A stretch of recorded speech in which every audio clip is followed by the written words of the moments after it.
ইয়ে হচ্ছে না, একবারে শিখালে একবারে কামসা না।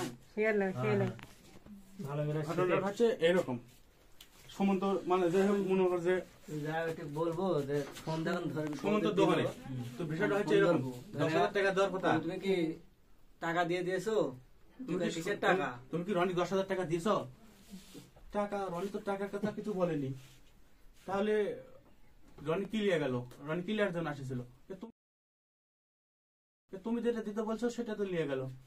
আমি তো টাকার কথা বলছিলাম, আমি যে অনেক মাল কিনেছি তো দোকানের, 10,000 টাকা শর্ট পড়ে গেছে, তাই অনেক বলছিলাম যে সুমন্তর দোকানে গিয়ে তো বদিক থেকে 10,000 টাকা নিয়ে তোর যেটা মুখে আছে সীমান্ত দেরি হোক, তাই বলছিলাম যে রনিকে তোর বদিক থেকে 10,000 টাকা নিয়ে সীমান্তর দোকানে এসে আমাকে বিকাশ করে দিয়ে।